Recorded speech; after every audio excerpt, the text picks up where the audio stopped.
안녕하세요. 부자오빠입니다. 우리 구독자님들은 대부분 장기 투자자분들이 많으시니까 장기 투자자 기준으로 제가 설명을 드릴게요.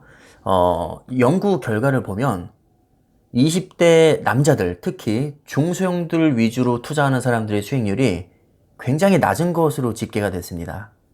반면에 우량주를 묻어둔 50대에서 60대는 수익률이 50%대가 나왔습니다. 자, 이쯤 되면 감이 오시죠? 성질 급한 20대 남자들은 주로 단타를 많이 치니까 수익률이 좋게 나올 수가 없는 것이고, 느긋한 50대에서 60대들은 그냥 안전빵으로 뭐 삼성전자나 네이버, 카카오 이 정도 급대는 우량주에 주로 투자를 하기 때문에 수익률이 대체적으로 높게 나온다는 거죠. 자, 이것은 국내에 한정된 것이 아니라 해외 주식도 마찬가지입니다. 뱅크 오브 아메리카에서 아주 대대적으로 1930년대 이후부터 누적 수익률을 조사를 해봤는데, 매 10년 기준으로 시기를 세분화한 뒤 각각 최고의 10일, 최악의 10일, 그리고 최고의 10일과 최악의 10일 모두를 제외한 후 해당 기간의 수익률을 조사를 했습니다. 결론부터 말씀드리면 최고의 10일을 놓친 투자자의 경우 1930년부터 2020년까지 누적 수익률이 고작 28%밖에 안 됐습니다. 반면에 해당 기간 그냥 아무것도 하지 않고 존버한 투자자는 17,715%가 나왔습니다.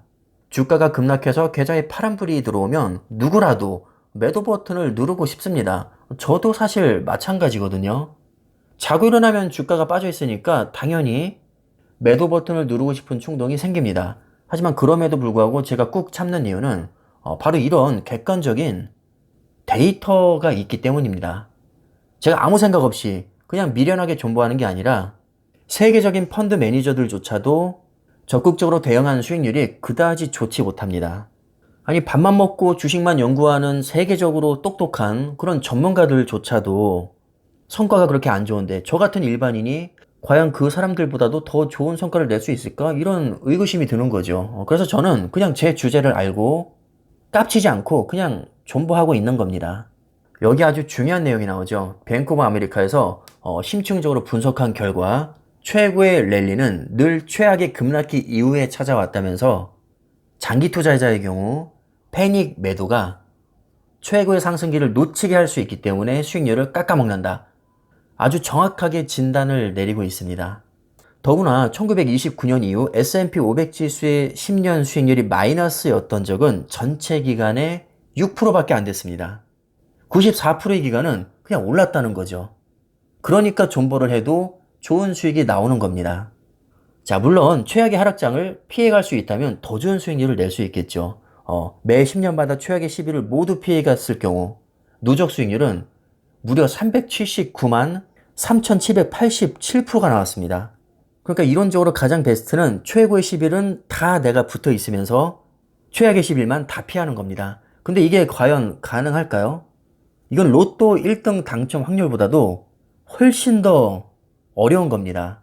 전문가들도 솔직히 얘기합니다. 급등기와 급락기를 모두 맞추기는 힘든 만큼 더 나은 투자 전략은 차라리 그냥 존버하는 게 더 낫다는 겁니다. 제가 내린 결론이 아니라 뱅크 오브 아메리카에서 심층적인 연구 결과 내린 결론입니다.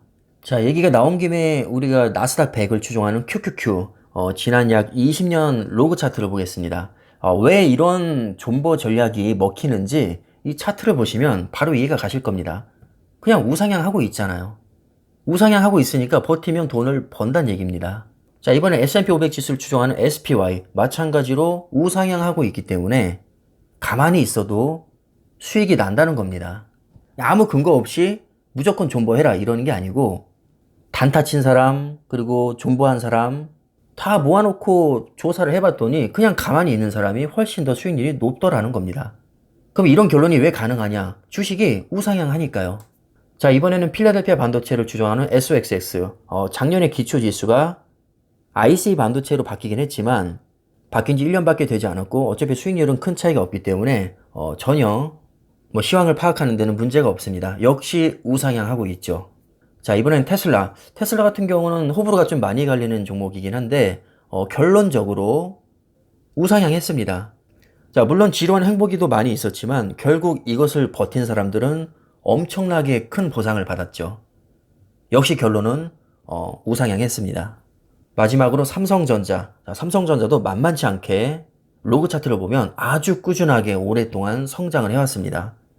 무려 30년 이상 동안 한결같이 우상향을 해왔습니다. 제가 아무 종목이나 정말 족보도 없는 계잡주에 존버하라고 하지 않습니다.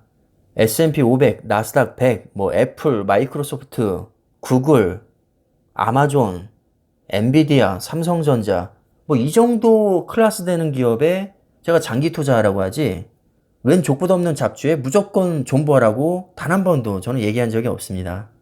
근데 우리 구독자님들은 대부분 저와 비슷한 성향을 가지고 있기 때문에 제가 굳이 따로 언급하지 않아도 당연히 미국 초우량주와 국내에서는 삼성전자 정도 이 정도를 기준점으로 해서 제가 말씀을 드리는 겁니다.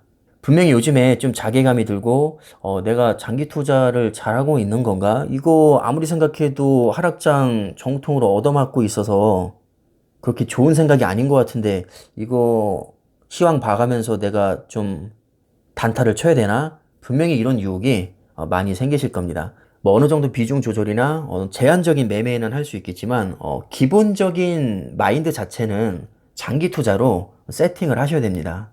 정말 극단적으로 전량 현금화 또는 숏을 치게 되면 언젠가는 크게 물릴 가능성이 매우 높습니다. 그래서 기본적으로 우량주에 장기 투자 하되 상황을 봐가면서 제한적으로 스윙 투자를 하시거나 아니면 그냥 차라리 존버 하시는 게 적어도 뇌동매매하는 것보다는 훨씬 나을 겁니다. 뻔히 다 아는 얘기지만 그래도 요즘에 많이 흔들리실 것 같아서 다시 한번 제가 강조를 해봤습니다. 자, 그럼 영상 참고하시고요. 마무리하겠습니다. 감사합니다.